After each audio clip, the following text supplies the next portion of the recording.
Joanne Van Haaf, lectrice, autrice et éditrice de romances. Et cet été, je t'invite à écrire ta romance. Cet été et tout le reste de l'année d'ailleurs. Je vais me servir de mon cahier d'exercice du pitch à la romance en papier A4, c'est comme un manuel de vacances disponible exclusivement en papier sur Amazon. Et il y a une centaine d'exercices, exercices d'écriture, des questions, des interviews pour les personnages, des listes, du brainstorming, même quelques mood boards à faire. Et je vais m'en servir comme ligne directrice pour cette série estivale qui montre un peu comment moi je fonctionne, quelle est ma méthode entre guillemets, parce que c'est juste un fonctionnement, hein. Les gens, ce n'est pas une méthode révolutionnaire. Ce n'est pas un truc miraculeux, c'est juste ma façon de faire. Je suis une romancière jardinière, j'écris à la one again. Ça veut dire que j'ai une idée, si c'est le moment, je me lance dans l'écriture, je ne pense pas davantage. Sauf que, il y a quelques années, en essayant de réfléchir, de partager avec les personnes sur mon compte Instagram, éditrice de romance, je me suis demandé comment je pourrais dire aux personnes, aux gens qui veulent écrire, comment écrire une romance sans suivre les structures narratives, 3 actes, 5 actes qu'on utilise, qu'on a appris à l'école et qu'on utilise tout le long de notre vie, parce que ce n'est pas quelque chose que moi je fais. La structure narrative en 3, 5, 7 actes, c'est quelque chose qu'on a appris et qui est inculqué en nous. Donc, même si on se dit comme moi, ah non, mais moi je me sers pas de la structure narrative, c'est faux. Parce que inconsciemment, on l'utilise de façon totalement inconsciente, totalement intuitive, et on se rend compte quand on est en train de lire qu'il y a des moments qui marque vraiment cette séparation. Par exemple, en romance, on a parlé dans un autre épisode, il y a la rupture, il y a le classique de la rupture du 3e acte. Ça ne veut pas dire que tout le monde doit en mettre, ça ne veut pas dire que toutes les histoires doivent en avoir, mais c'est un classique. Au 3e acte, c'est l'ultime rebondissement. Il y a cette dernière séparation, cette dernière rupture qui va faire que au moment de se réconcilier, tout va se résoudre. Et quand j'ai commencé à écrire de la romance, j'ai mis des ruptures du 3e acte sans savoir que c'était un classique. Du genre, je savais que c'était un classique de façon totalement inconsciente parce que je l'avais lu, mais je ne savais pas que ça s'appelait une rupture du 3e acte. Donc, j'ai écrit quelques ruptures du 3e acte et bien des années après, parce que je ne me suis intéressée que quand je me suis dit que je vais partager ma passion pour la romance, je me suis dit, je vais voir ce que j'ai fait moi sans le savoir. Et le truc, c'est que quand on regarde, surtout quand on lit en liseuse, sur une liseuse, on voit le pourcentage du livre qu'on a lu. Et on va remarquer que autour des 80%, à 5% près, autour des 80%, 75%, 85%, il y a des frictions entre les protagonistes, il y a un éloignement, une hésitation, une rupture, et peut-être pas une rupture, mais une presque rupture, et c'est toujours autour de ces moments-là. Bien sûr qu'on peut être un peu rebelle et on va faire ça à 70%, on va faire ça à 90%, mais vous voyez l'idée. Et le truc, c'est que je me suis dit, est-ce que moi, Joanne, est-ce que je fais une rupture du 3e acte? Oui, je fais. Et je ne m'en rendais pas compte. Donc, de tous les livres publiés, je suis allée voir, je suis allée compter, je suis allée comptabiliser cette affaire parce que pour la science, j'avais besoin de stats. 8 de mes livres, 9 maintenant je crois, 9 de mes livres publiés ont une rupture du 3e acte et la moitié, j'étais pas con. De genre, l'autre moitié, j'ai écrit quand j'ai commencé à m'intéresser au sujet parce que l'histoire le demandait. Mais pour les précédents, je l'ai fait de façon totalement inconsciente parce que c'est de la romance, c'est ce qu'on fait. Et j'ai regardé et je ne vais pas dire quel titre j'ai lu parce que sinon je spoil. J'ai regardé et tout d'un coup je me suis dit, ah ben oui, c'est autour de 80% quand même. Donc même si on ne le fait pas exprès, c'est tellement inculqué en nous parce que c'est une des premières règles qu'on apprend quand on fait en rédaction, quand on fait des commentaires composés, quand on doit lire tous ces livres obligatoires. C'est quelque chose qui est inculqué en nous, qu'on le veuille ou pas. Donc oui, je peux dire, ouais, non, mais j'utilise pas la structure narrative. On l'utilise tout de même. Et donc, j'essayais de décortiquer ma façon de faire pour la proposer aux abonnés des lectrices de romances. Et je me suis rendu compte que je travaillais mes histoires de façon intuitive parce que je partais d'un pitch de travail de ce pitch de travail, je retirais toutes les informations importantes. Mais je ne prenais pas le temps de les noter, par exemple. C'est juste que j'avais mon pitch et j'avais de façon inconsciente, le français c'est ça, de façon inconsciente, j'avais toutes les informations dont j'avais besoin et je me lançais. Donc j'avais le pairing, of course, quand on a un pitch de travail, quand on a un résumé, on a le pairing, on avait le trope, les tropes ou le trope principal, on avait les conflits, on avait les blocages des personnages et on avait une idée de ce que voulaient les personnages. Et donc à partir de ça, du genre, bah, c'est parti. Et donc, je me suis décidé que j'allais décortiquer mon cerveau pour expliquer comment je faisais. Et ce que j'ai proposé dans toute cette série, c'est de préparer la matière. Donc, on a construit les personnages, on a créé la silhouette émotionnelle, on a créé la silhouette, on a créé une idée de la relation amoureuse, on a créé une idée d'éloignement, d'hésitation, de rupture s'il y en a, parce que j'ai parlé de la rupture du troisième acte et que ce n'est pas obligatoire, mais les gens, si c'est bien fait, les gens, faites-le, hein, les gens, ne vous interdisez pas des classiques parce que c'est des classiques, faites-le et faites-le bien. Et donc, on a parlé de décor, donc on a parlé de personnages, on a parlé de décor, on a parlé de l'univers, on a parlé des personnages secondaires, on a parlé de la relation amoureuse, on a parlé du conflit amoureux. Et du coup, ben oui, qu'est-ce qu'on fait avec tout ça? Du genre, on a une idée de la matière. Et je parle d'une idée de la matière de la même façon que je parle d'une silhouette émotionnelle parce que j'aime laisser mes personnages se révéler. Donc j'ai une idée de qui ils sont. J'ai une idée de comment ils sont ensemble, j'ai une idée d'où ils vont ensemble, mais la seule façon d'être sûr de qui ils sont, c'est au moment de l'écrire. Donc, il me faut écrire pour être sûre et certaine que la silhouette fonctionne, sinon elle va évoluer en cours de route et c'est ok. Rien n'est gravé dans le marbre. Et, parce que je parlais de structure, on a la matière, on va monter cette affaire-là. Du genre, moi j'adore parler de construire une romance comme si c'était un kit façon Ikea. C'est une histoire en kit. On a tout plein d'idées, tout plein de trucs qui nous viennent en tête et on va essayer de jouer avec ça. Et pour cela, on va penser aux scènes. Encore une fois, moi je suis une romancière qui va à la one again, mais quand j'ai une idée, mon idée me vient avec une ou deux scènes. Et c'est cette scène-là qui va me donner envie d'écrire cette histoire. Sauf que, parfois, j'ai cette scène en tête, et au moment de l'écrire, vu que je commence à connaître réellement mes personnages, ben parfois cette scène ne fonctionne pas. Elle ne fonctionne plus, soit je dois la modifier pour l'adapter, soit je dois la supprimer tout court. Donc la scène qui m'a donné envie d'écrire ce livre, ben parfois elle n'arrive même pas dans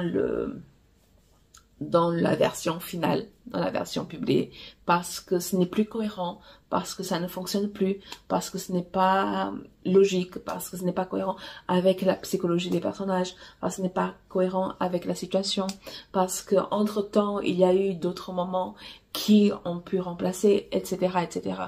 Donc, moi, je ne fais pas de plan, parce que les plans me font perdre du temps. C'est quelque chose vraiment du genre, le temps que ça me prend de travailler un plan, autant écrire l'histoire et ça ira beaucoup plus vite. Parce que l'idée de écrire le plan, l'idée de passer du temps dessus, parce qu'en plus, si j'ai déjà essayé, hein, c'est pas que je vais dans le détail, mais j'essaye d'aller dans un ordre logique. Et après, quand je débarque dans l'histoire et que je connais mes personnages, ça veut dire que la moitié du truc, ça ne fonctionne plus. Donc, j'ai perdu du temps, j'ai mis ça à la poubelle. J'ai un grand sens de la désorientation. Donc, la plupart du temps, quand si je n'ai pas un GPS, j'ai un plan de route, ben, je vais me perdre quand même. Donc, ça ne sert à rien. Donc, pour moi, sincèrement, je préfère me lancer et découvrir mes personnages pendant que j'écris. Mais ça ne m'empêche pas d'avoir ces scènes-là, ces scènes qui me donnent envie, ce sont des scènes clés. Et peut-être que je vais les utiliser, peut-être que je ne vais pas les utiliser. Donc, dans une romance, il y a une série de scènes clés. On va pas toutes les utiliser parce que ça dépend vraiment du contexte parfois. Mais il y a des scènes qui ne peuvent pas manquer. Par exemple, la première scène entre les personnages, ça peut être une scène de rencontre, une scène de retrouvailles. Ou alors on peut les retrouver en pleine scène du quotidien, s'ils sont des amis, s'ils sont des collègues, s'ils se connaissent depuis un moment. Donc on les retrouve dans leur quotidien. La rencontre et les retrouvailles. Les retrouvailles peuvent avoir un côté de rencontre, mais ça vient chargé de leur histoire, parce que si c'est une deuxième chance, ça peut venir chargé de rancœur, de culpabilité, de colère, de peine, de remords. Peut-être que je répète la même chose. Donc, on a ces scènes-là qui est soit retrouvailles, soit rencontre, soit on retrouve les personnages en plein dans leur quotidien s'ils se connaissent déjà. On a également les scènes les scènes romantiques, les scènes de rapprochement, les scènes où ils vont se mettre à nu, les scènes où ils vont passer du temps ensemble, que ce soit pour rire ensemble, pour jouer ensemble, ou alors pour se confesser ensemble. Donc, on a des scènes qui vont être inspirées de la relation qu'on a travaillée, et on va choisir des rencarts, on va choisir des moments, des rendez-vous inattendus, impromptus. Si ce sont des personnages qui travaillent ensemble, ben, ils font des heures sup, et ils sont les deux derniers au bureau et ils vont discuter et ils vont dépasser le cadre du professionnel. On peut avoir ces moments où ce sont des voisins et ils sortent le samedi matin ou le dimanche matin, ils vont marcher et ils vont faire la route ensemble, ils vont discuter. On peut avoir aussi des camarades de classe, que ce soit si on fait du young adult, au lycée, si on fait de la romance universitaire, on les retrouve à l'université. Donc, on a soit un prof, soit un étudiant, parce qu'on adore ces relations interdites. On a deux camarades de classe. On peut avoir, par exemple, un tuteur et un étudiant qui a besoin de tuteur et qui ne s'entendent pas. C'est un classique aussi. Donc, il y a ces moments de rapprochement que si au départ, il peut y avoir de l'animosité quand il s'agit de enemies to lovers, quand il a dit de frenemies to lovers. Frenemies, c'est pas qu'ils se détestent, mais ils s'apprécient à peu près, mais pas 5 minutes de suite, donc ils se valent beaucoup. Mais voilà, les frenemies, moi j'aime bien les frenemies. C'est plus amusant c'est parfois plus amusant que le enemies to lovers, parce que dans le frenemies, il y a une connotation d'amitié. Donc, les vannes ne sont pas si méchantes.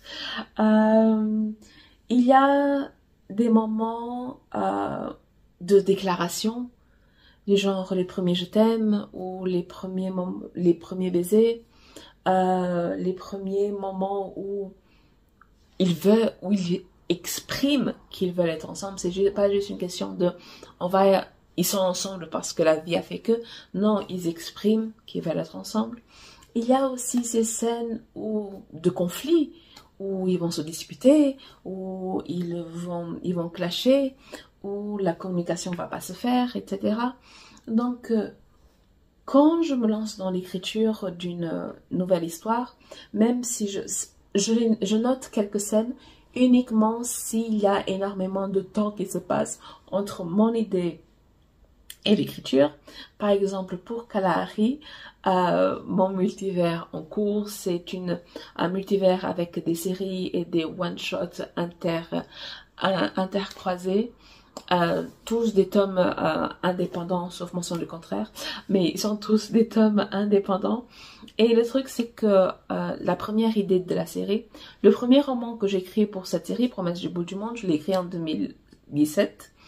Le deuxième livre que j'ai écrit pour cette série, Promesse du bout du monde, est un one-shot. Le deuxième livre que j'ai écrit pour cette série, Renaissance, était supposé être un spin-off de Promesse, un one-shot aussi. Mais c'est avec Renaissance qui m'est venue l'idée de la série, qui est partie en cacahuète, c'est devenu une pieuvre. Et donc j'ai commencé en 2018, je l'ai terminé en 2020. Et c'est en 2020 que j'ai commencé à développer les idées pour les autres histoires qui arrivent. Et pour le coup, ça fait depuis 2020 que j'ai certaines idées. Et on approche 2026, je suis encore en train de les écrire.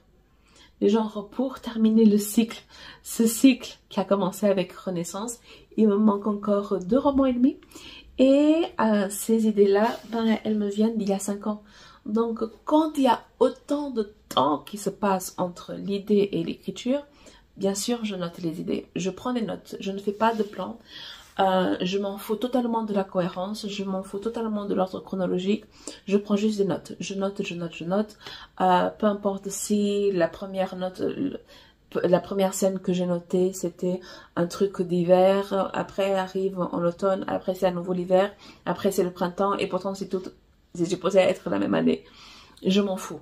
La seule chose que je veux, c'est vider mon esprit, vider mon cerveau et ne pas oublier l'histoire. Et au moment de l'écriture, je prends les notes que j'ai prises et je nettoie. Du genre, est-ce que je veux encore écrire ça? Est-ce que ça a l'air bien? Et à ce moment-là, je joue un peu au patchwork et je mets dans un ordre qui me semble chronologique, chrono et logique. Et je me lance dans l'écriture. Et quand je suis en train d'écrire, il y a une nouvelle phase de nettoyage. Parce que j'écris, je pioche et je regarde. Non, cette scène-là ne va plus, etc. Donc je l'efface, je passe à la suite.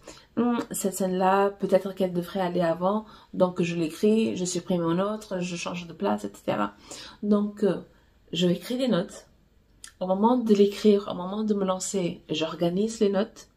Et au moment d'écrire, j'organise une dernière fois les notes. Dans Résilience, c'est un tome qui sortira l'année prochaine. Donc, il y a une sortie avant lui.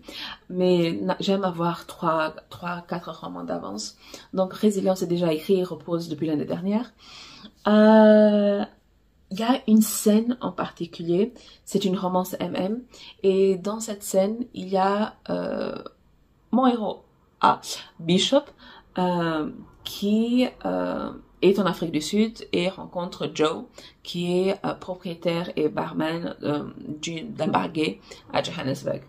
Et ils sont ensemble, ou ils essayent d'être ensemble, et à un moment, il y a une situation... Je vais pas spoiler. Il y a une situation qui fait que Bishop ne va pas se sentir à l'aise et il décide de partir. Et donc, il y a 5 ans, l'idée que j'avais, c'était que il part et Joe sort du bar et s'arrête devant la voiture dans le parking. Et il l'appelle au téléphone pour que, du genre, ok, tu veux partir, pars.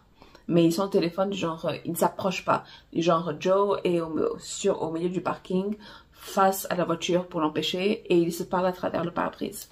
Donc, j'avais cette scène pendant 5 ans. Pendant 5 ans? Pendant 4 ans. Je l'ai écrit pendant le NaNoWriMo de 2024. Donc, pendant 4 ans, j'avais cette idée en tête. Et j'avais vraiment hâte d'y être parce que j'avais la sensation que cette scène était un un moment charnière de la relation de mes personnages et c'était chargé d'émotions, c'était chargé des blessures et des blocages et des traumatismes, etc. Donc j'avais hâte d'écrire ce roman. Sauf que au moment d'écrire l'histoire, j'avais une meilleure idée du bar de Joe et il n'y a pas de parking devant le bar de Joe. Parce que le bar de Joe est sur la route dans le quartier de Melville, Johannesburg. C'est un quartier fréquenté, populaire, etc. Donc c'est il n'y a pas de parking. Voilà. Donc j'ai eu besoin de trouver un moyen de raconter cette histoire parce que je voulais vraiment écrire cette scène. Et ben Joe va se mettre devant la voiture en pleine route, en pleine rue. Ça veut dire qu'il va créer un embouteillage. Et pour le coup, même si la scène que j'avais en tête n'était plus celle-là, ben, la scène que j'ai écrite était bien meilleure. Beaucoup meilleure.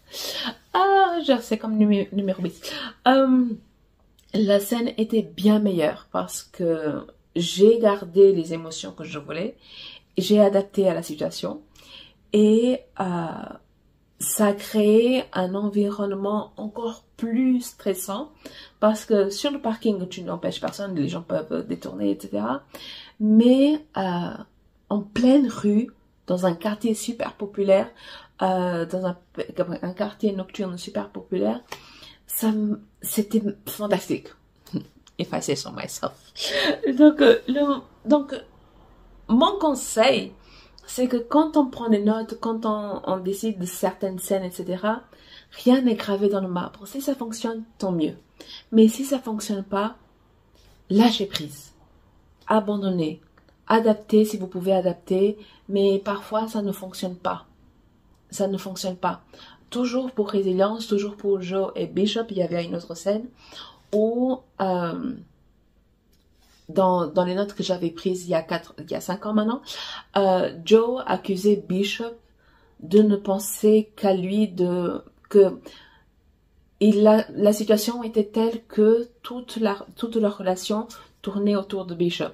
Et Joe le confrontait à ça.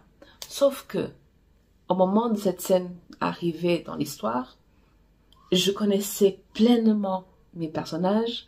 Je vais pas dire que je les connais par cœur. Je les connaîtrai par cœur quand je terminerai les corrections éditoriales l'année prochaine. Donc,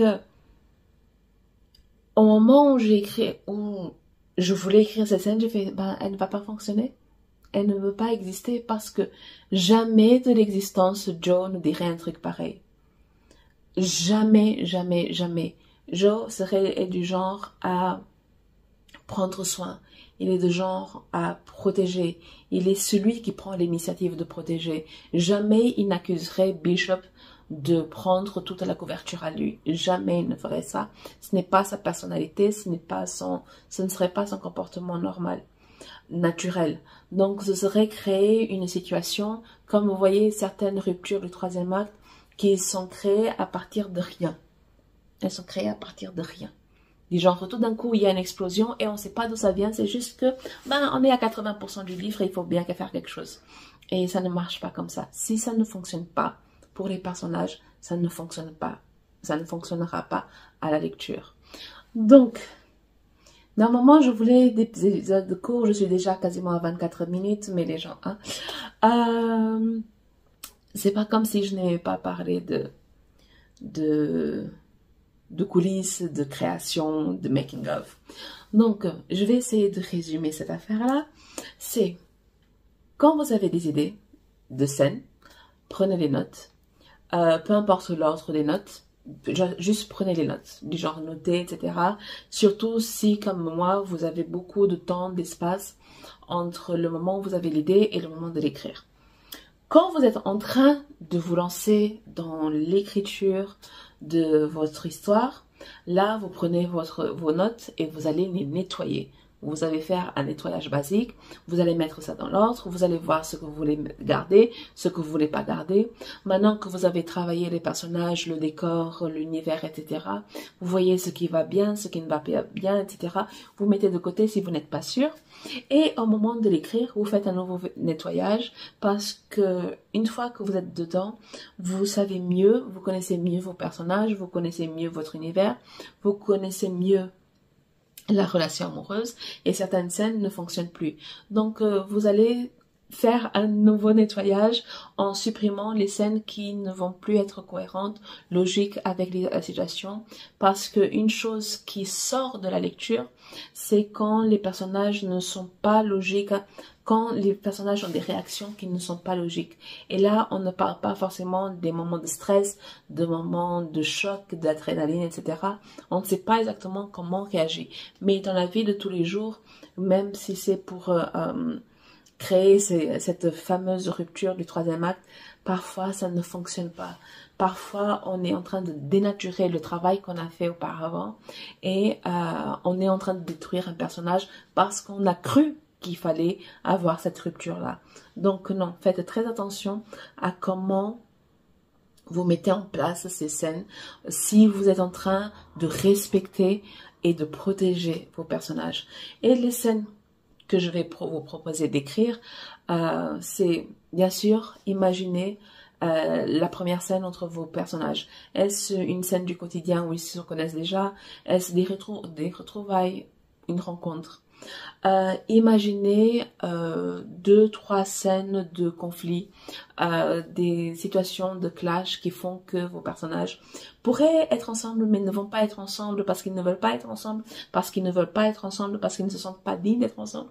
Donc imaginez quel type de conflit, parce qu'ils ne s'entendent pas bien, parce qu'il y a une mésentente, parce qu'ils sont des ennemis, parce qu'il y a une certaine rivalité. Cherchez à partir du conflit que vous avez déjà travaillé grâce à votre trope, imaginez des scènes où vos personnages clashent. Et si ce n'est pas vos personnages qui clashent, qu'ils clashent avec le conflit, ou alors qu'il y a un des personnages qui protège l'autre pendant le conflit. Mais imaginez ces scènes de conflit, 2-3, c'est juste pour voir où vous voulez aller. Ça ne veut pas dire qu'il y aura que 2-3 dans votre roman, vous pouvez en mettre 10. Mais c'est juste pour voir quelles sont, juste imaginer et visualiser les scènes que vous voulez. Et parce qu'on aime pas de la romance, il faut mettre de la romance. Imaginez 4 ou 5 moments de rapprochement. Et le rapprochement, ça peut être des rencarts, ça peut être des conversations, miser sur la communication, miser sur l'émotion, donc miser sur la joie, miser sur la tristesse, miser sur la gravité. Mais n'oubliez pas que avant le physique, la connexion doit être émotionnelle, doit être par la communication, parce que s'il n'y a ni communication ni émotion, ce n'est plus de l'amour, c'est du sexe. Ce n'est plus une romance, c'est de l'érotique. Donc, travaillez les scènes de romance, les scènes de rapprochement, les scènes où ils se dévoilent l'un l'autre, ils se révèlent. Travaillez ces scènes-là. Et genre, encore une fois, quand vous êtes en train de prendre une note, vous n'avez pas besoin d'écrire toutes les scènes, la scène en entier. Vous n'avez pas besoin d'être très dans le détail. Moi, des mots-clés me suffisent largement parce que pendant des années, je sais de quoi je veux parler. Mais ça, c'est moi. Donc, vous choisissez la meilleure façon pour vous de faire. Imaginez également les scènes un peu plus sexy, du genre 2-3 scènes. Comment est le premier baiser? Comment est la première fois? Genre la première fois, la première nuit ensemble peut être un truc sans émotion derrière. Ça peut être juste physique parce que du genre que si vous lancez dans une histoire de l'aventure d'un soir, le coup d'un soir ou les aventures de vacances qui tout d'un coup se transforment. Vous pouvez commencer quelque chose sans l'émotion de l'amour derrière, juste quelque chose de physique, de sexy, d'érotique. Vous pouvez commencer avec ça, mais la première fois, peut-être quelque chose où les personnages se connaissent déjà bien, ils se connaissent de façon totalement entière, et ça peut être quelque chose de chargé en émotions aussi. Vous voyez comme vous voulez. Du genre, le degré d'érotisme, c'est vous qui le choisissez. Le degré de vulgarité, c'est vous qui vous choisissez. Vous faites ce que bon vous semble, ce qui est adapté pour vous, pour votre lectorat et pour l'histoire que vous voulez raconter. Parce que si vos personnages ne sont pas du genre à être vulgaires, ça ne fait aucun sens d'avoir une scène vulgaire, les gens.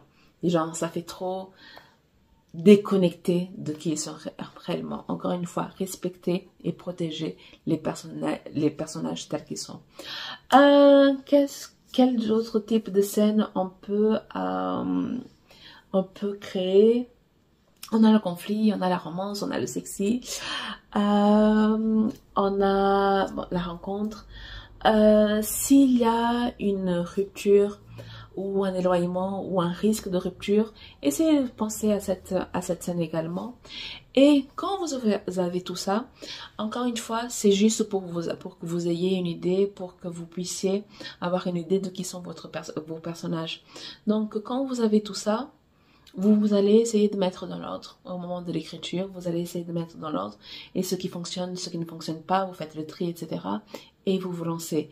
Et bien sûr, encore une fois, lâchez prise. Ce n'est pas parce que vous avez pris ces notes, c'est pas parce que vous avez fait un plan, si vous avez besoin de plus de structure, que vous devez absolument utiliser tout ce que vous avez préparé. Non, laissez vos personnages être qui ils sont, laissez la relation amoureuse devenir ce qu'elle est, laissez les scènes évoluer avec l'évolution de vos personnages et amusez-vous dans l'écriture. Amusez-vous dans le patchwork parce que ce n'est pas tous les jours facile d'écrire, mais on fait ça parce qu'on aime, on fait ça par passion, on n'est pas là pour souffrir. Quoique si après on écrit 10 000 mots par jour, c'est une autre affaire. Mais que la souffrance ne soit pas juste négative, que ce soit un plaisir, qu'il y ait du plaisir de la romance. Du genre comme les gens qui font de la course, qui font du sport et que le lendemain ils arrivent courbaturés. Ah, mais quelle bonne séance! Voyez ça, du genre la souffrance soit la courbature d'une bonne séance, mais pas quelque chose qui est en train de vous détruire de l'intérieur. Si ça vous détruit de l'intérieur, arrêtez. Faites une pause, passez à autre chose. Mais ne perdez jamais le plaisir de la création et de l'écriture. Je suis Joanne Van Haaf et à tout de suite pour le prochain épisode.